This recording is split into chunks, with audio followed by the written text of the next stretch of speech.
Olá, tudo bem? Hoje eu vim falar aqui para vocês um pouquinho de um tema muito importante, que é como, né, as crianças adoecem. É muito comum no consultório, eu atendo bastante criança e eu vejo, né, os pais bem preocupados com com os filhos, né? E com medo, né, da doença, dos sintomas. E principalmente a maior dúvida que eu percebo é o que? Por que, que o meu filho está doente? Né? Os pais geralmente têm, eu tive também muito essa dúvida. Quando meus filhos ficavam doentes, eu perguntava: nossa, mas está tudo bem? O que está acontecendo para que ele fique doente, né? E E às vezes a gente tem esse modo de proteção. Às vezes a gente acaba não olhando para si mesmo e para as nossas coisas e para a nossa vida para conseguir entender que às vezes o filho está doente por uma questão do ambiente. Então, acho que é isso que eu queria passar para vocês hoje. O principal fator, a, a meu ver, fora o que a gente já conhece, né, uma questão de vírus, bactérias, fungos, o que a gente já sabe, né? O mais importante é o fator ambiente. Então, o que acontece? Uma criança, né, depois que ela sai do útero da mãe, logo que ela nasce, né, nos primeiros meses de vida, um bebê, e né, até os seus 6, 7 anos, ela está com o seu sistema sensorial muito ativo. Então a criança ela está aprendendo tudo o que tem ao redor. Então ela acaba prestando atenção no comportamento, no cheiro, no contato, nas sensações. Então é como se fosse uma anteninha, né? Ele fica um radarzinho percebendo o ambiente. E eu lembro uma vez que meu filho estava doente, a gente levou no pediatra e ele disse uma coisa que foi interessante para mim. Ele falou assim: e eu falei para ele, né? Falei: olha, mas será que, né, essa doença do meu filho não pode ser algo emocional, né? Não pode ser alguma coisa que a gente esteja vivendo?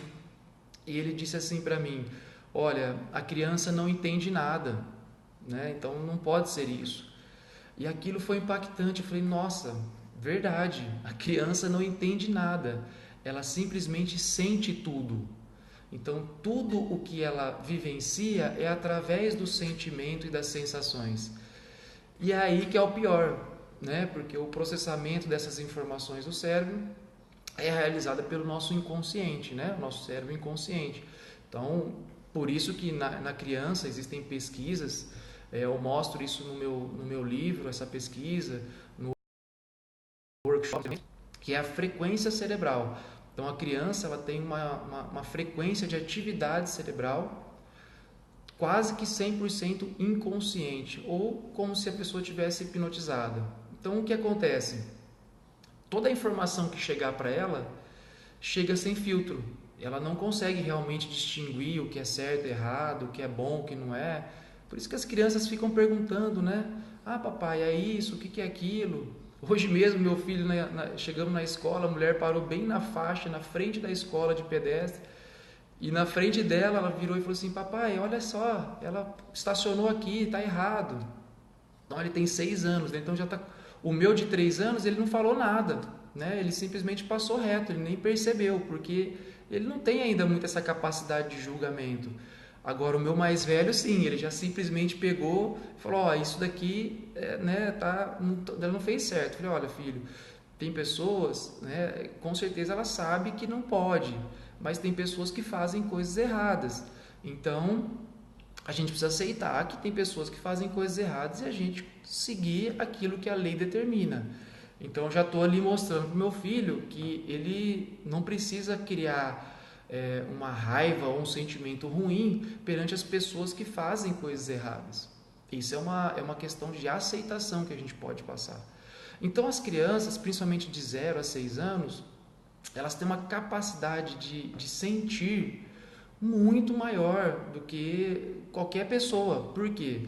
O funcionamento do inconsciente dela está sempre ativo. E o que acontece? Quando, né, os pais passam algum estresse ou quando os pais têm algum sentimento, ou quando os pais têm, né, estão passando por algum problema, mesmo que a criança não venha, e aí Rafa, mesmo que a criança não venha a participar da discussão, do problema, do assunto, ela acaba sentindo e percebendo os pais. Como que se explica isso, né? Como que a gente consegue explicar, às vezes, um pouco, até mesmo cientificamente dizendo, né? Existe um processo que é muito importante, todo mundo já sentiu.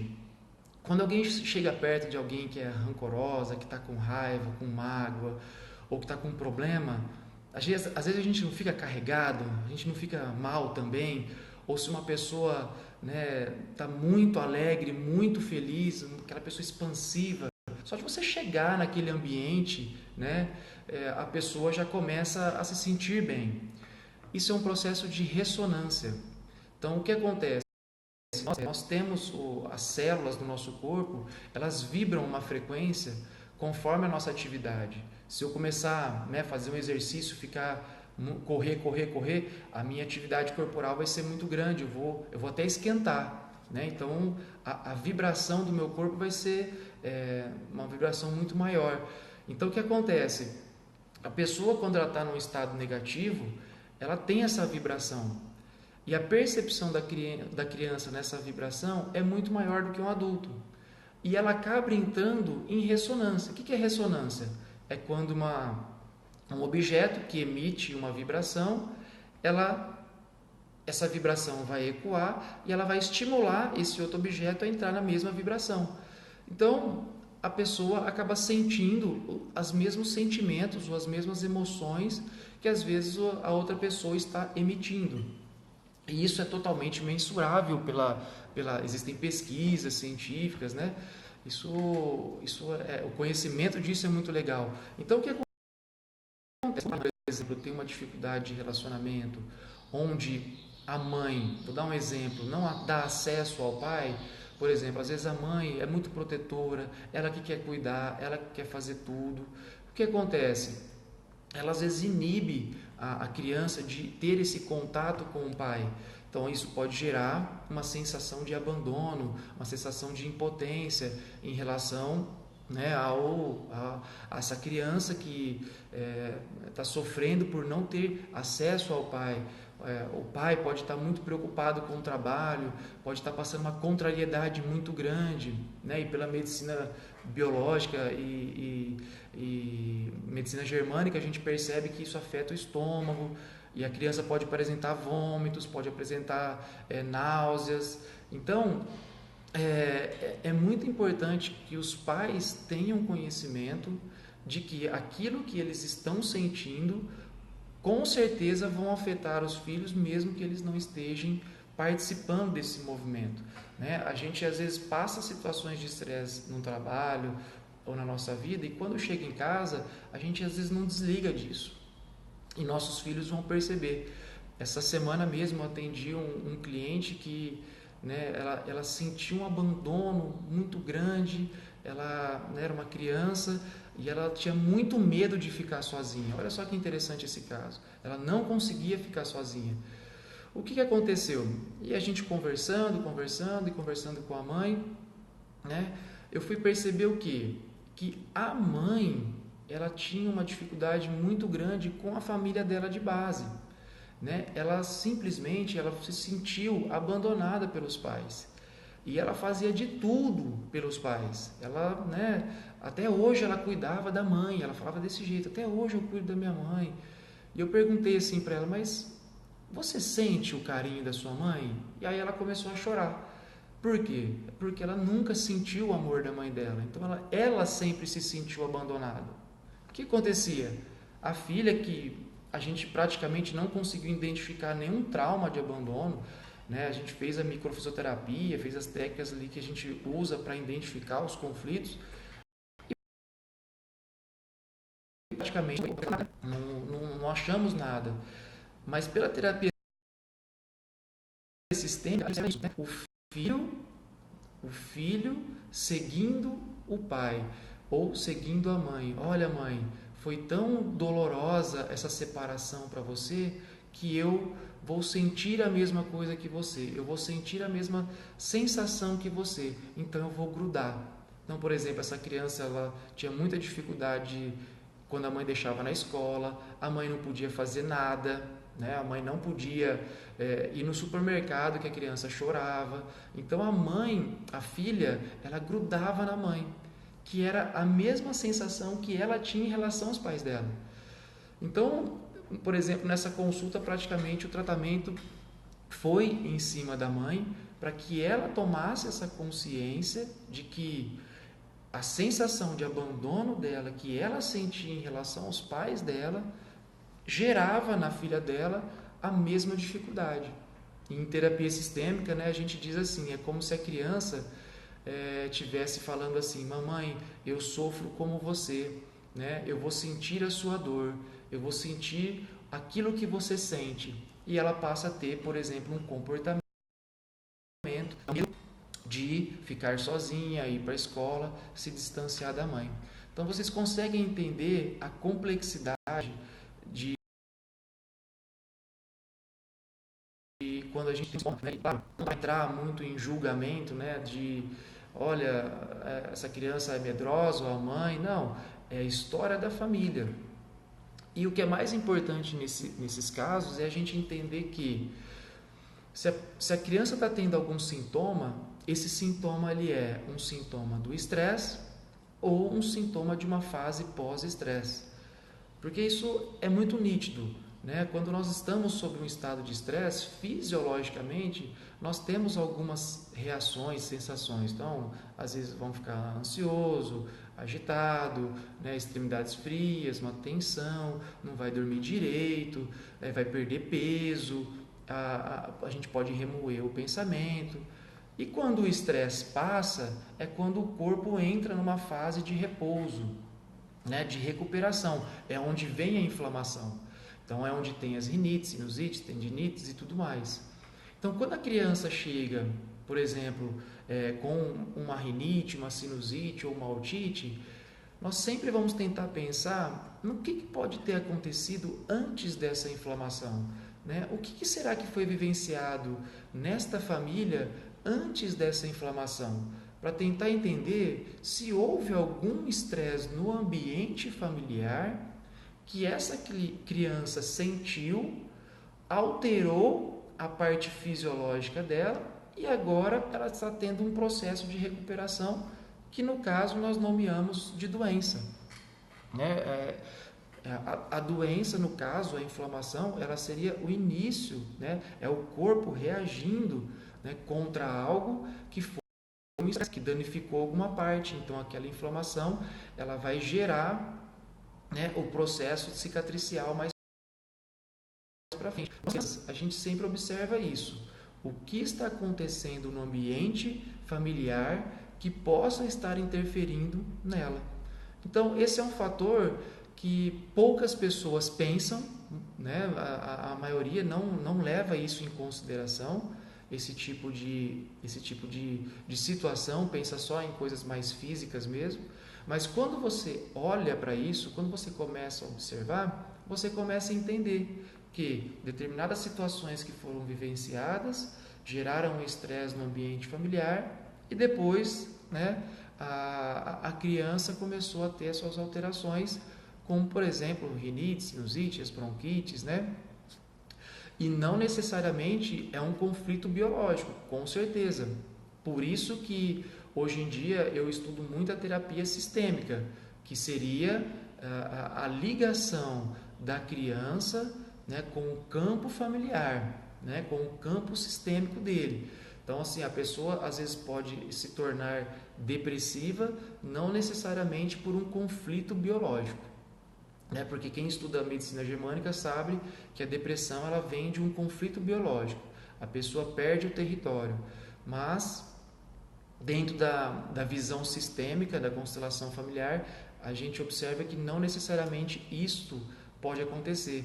Às vezes o filho ele vai assumir um estado emocional do pai ou da mãe, gerando nele um estado depressivo. Outra possibilidade que pode acontecer em relação às crianças elas se sentirem desprotegidas. Olha que interessante, as crianças, né, assim como os adultos mais para frente, eles têm formas ou maneiras de perceber mais o ambiente. Eu já falei um pouquinho aqui em outras lives que seria a nossa comunicação, né, a forma como nós absorvemos as informações. Tem pessoas que são mais auditivas, tem pessoas que são mais visuais e outras mais sinestésicas. E a criança, o que ela mais precisa é sentir os pais. Então, sentir o pai, sentir a mãe. E às vezes o que acontece? O pai ou a mãe não consegue dar ao filho aquilo que realmente ele precisa para sentir esse amor, essa conexão, porque às vezes é uma limitação do pai ou da mãe. Então aí há uma quebra de vínculo. Quando quebra o vínculo, mesmo que o pai ou a mãe ame muito o filho, ele pode não perceber esse amor. Isso é muito comum acontecer e o filho pode sentir raiva, pode ter uma agressividade, ele pode sentir que ele perdeu o pertencimento dele na família. E uma das coisas mais importantes para os filhos é o pertencimento, né? Os filhos, eles precisam sentir que ele tem o lugar deles na família. E olha só que interessante, quando o filho sente que perdeu o seu pertencimento, que não tem o seu lugar, ele pode gerar principalmente a agressividade. O filho ele vai ficar mais agressivo, mais irritado, mais nervoso. Eu tenho certeza que tem muitas famílias ou pessoas que estão assistindo aí agora e que sabem que os pais são calmos, os pais são tranquilos, mas o filho ele é agressivo. Então ele tem uma irritabilidade, um nervosismo muito grande. Então há uma grande possibilidade dessa criança sentir que ela perdeu o seu lugar. É como se ela não tivesse sentindo que ela tem o seu espaço na família. Por quê? Porque ela não consegue sentir o amor dos pais. Ou porque o pai não consegue dizer, ou a mãe, ou porque o pai e a mãe não têm tempo de estar próximo, de estar junto. E a criança ela precisa muito de ter essa proximidade com a família. E aqui nós estamos falando dentro de um contexto sem dizer algo que seja mais traumático, como separação, né? Um pai ou uma mãe que já faleceu no parto. Então isso tudo vai gerando mais conflitos para a criança e vai dificultando mais ainda esses processos. Então o poder perceptivo da criança, sim, a criança realmente, estão perguntando, né, se a criança pode ir para bebida, para drogas. Com certeza, toda a falta, né, ela vai ter que ser preenchida por algo. Uma vez eu atendi uma criança que estava com problema de obesidade e já tinha feito várias dietas, vários planos alimentares e atividade física e ela não conseguia perder peso. E o que foi encontrado é o seguinte: o pai dessa criança, ele sempre viajava muito. E quando ele estava em casa, existia muito conflito familiar. Então, nesse conflito familiar, a mãe, ela também sofria com esse sentimento de falta do marido, mas da falta de compreensão, da falta do companheirismo e da ausência. Então, o filho e a mãe sentiam esse conflito de falta e que a criança, no caso, ele preenchia essa falta interna comendo, né? Comendo com muita ansiedade. Então, quando eu fiz a mãe reconciliar com o pai e dizer, principalmente à noite, eu gosto de trabalhar muito com a informação noturna, de que o filho não tem que entrar nesse conflito com os pais, né? Não tem que tentar não sentir esse conflito dos pais, que os pais que resolvem isso, que independentemente se o pai viaja muito ou não, se ele trata a mãe mal ou não, ele continua sendo o pai dessa criança. Então, quando a mãe fez esse tipo de informação, a criança começou a melhorar. Ela começou a diminuir a ansiedade e aí as outras terapias, né, com a nutricionista, tudo começou a dar certo. Esse caso foi muito interessante e em termos de alguns meses ela já começou a perceber essa melhora. Mas teve algumas recaídas justamente porque o ambiente familiar proporciona essa informação ainda para essa criança e ela não tem essa capacidade de discernir muito bem, né, como nós, né? Nós temos essa capacidade de saber o que é real para mim, o que é realmente meu ou não, o que eu posso resolver ou não.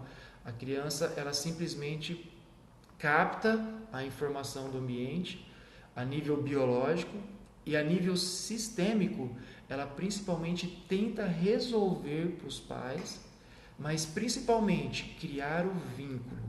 Isso é muito importante. Um caso interessante é o que? São os casos familiares onde aquele vínculo vem da não aceitação. Muitas mães ou muitos pais não aceitam aspectos da família do parceiro. Então, por exemplo, a mãe não aceita o tal comportamento da família do pai. O pai não aceita tal comportamento da família da mãe. O que vai acontecer a nível sistêmico? Essa criança, ela pode simplesmente se vincular a esse jeito que é negado para justamente mostrar que aquele comportamento tem que ser aceito no sistema. Exemplo, imagina só uma família onde a mãe não aceita, por exemplo, o comportamento agressivo da sogra. Né? A sogra é muito agressiva, ela xinga, ela é controladora, ela quer que tudo seja do jeito dela. E essa mãe não aceita isso. Às vezes o pai, né, o marido, nem é dessa forma, mas ela não aceita isso na sogra. Então o que pode acontecer? O filho, quando criança, se vive esses conflitos em gestação, nos primeiros anos de vida, ele pode simplesmente adotar a postura. Olha, mamãe, eu vou ser como a minha avó justamente para que você possa olhar para isso que você precisa incluir na nossa família. E ela pode adotar um comportamento. Qual comportamento? A criança quer que tudo seja do jeito dela, tudo ela faz birra, ela não aceita, ela não aceita ser contrariada. E começam a nascer várias síndromes, né, que a gente vai nomeando para a criança. Ela pode ser uma criança que simplesmente evita confrontos, justamente para que seja do jeito dela, daquilo que ela pensa do jeito que é. Então, vai causando essas dificuldades. E quando você faz essa reconciliação, quando você mostra para a mãe que ela precisa resolver isso e incluir, automaticamente essa criança começa a mudar o comportamento. E ela começa a mudar esse sintoma. Ela deixa de adoecer. Porque se isso não acontecer, se não mudar, né? Se isso não mudar, com certeza essa criança ela vai crescer e ela vai ser o quê? Um adulto que quer tudo que seja do jeito dele, que não aceita ser contrariado, né? Que não aceita que as pessoas tenham formas diferentes de pensar e de agir. E essa pessoa pode casar com uma outra pessoa, que vai ter filho, e assim vai passando de geração em geração aquele mesmo tipo de comportamento.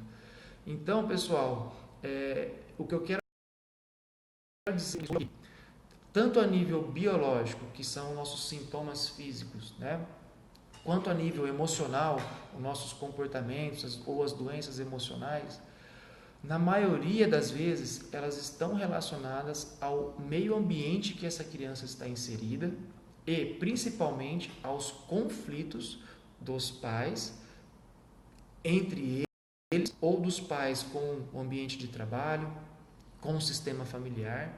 Então, quando você olha para tudo isso, você consegue encaixar certinho qual é a dificuldade que essa criança está tendo e como faz sentido com o ambiente familiar.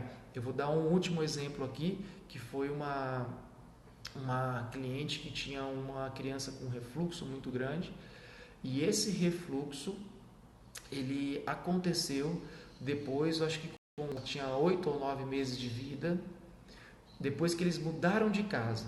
Olha só que interessante. Então ela me contou que após a mudança de casa, a criança apresentou refluxo, começou a regurgitar, passou a não aceitar certos alimentos, né? Ela já estava comendo a papinha e tudo mais, a frutinha.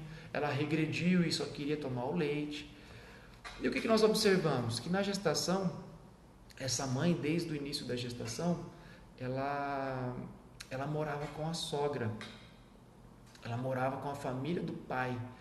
E lá ela passava muita contrariedade, ela não aceitava a forma como a família paterna ali do marido, né, operava. Então ela vivia muita contrariedade. E o que aconteceu?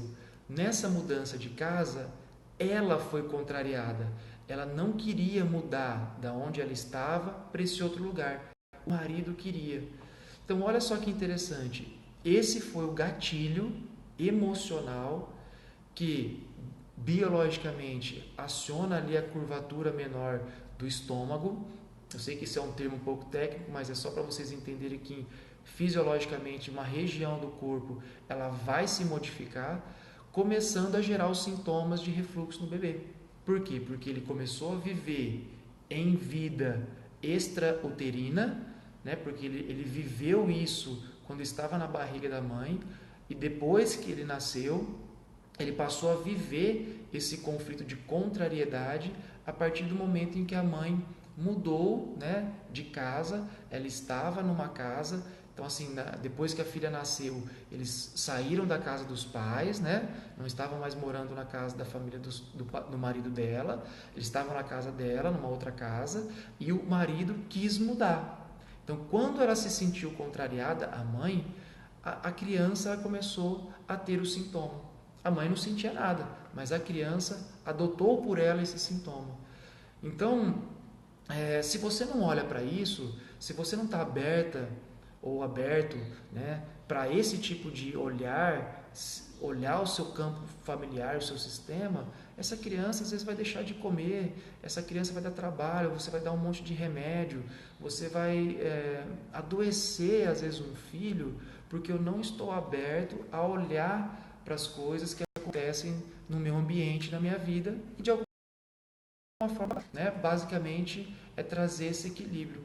Então, aqui fica o chamado, né, para vocês que têm, de alguma forma, filhos ou algum contato com os sobrinhos, né, para vocês tentarem compreender se o ambiente familiar, se as sensações que vocês têm não estão causando os sintomas e as doenças nas crianças, certo? Então, esse é o recadinho que eu gostaria de dar hoje para vocês. Isso eu observo muito em consultório, em cursos, em treinamentos, que as crianças elas realmente têm outras formas de adoecer, a falta nutricional, né, e hormonal que seja, mas para mim uns 90% vem do meio ambiente, vem do, né? Ele controla todo o nosso corpo, ele controla todas as regiões do nosso corpo, e de alguma forma, se houver uma alteração a nível cerebral, pode haver uma modificação biológica e fisiológica no corpo, tanto da criança quanto no adulto. Espero que vocês tenham gostado, um grande abraço e até a próxima live.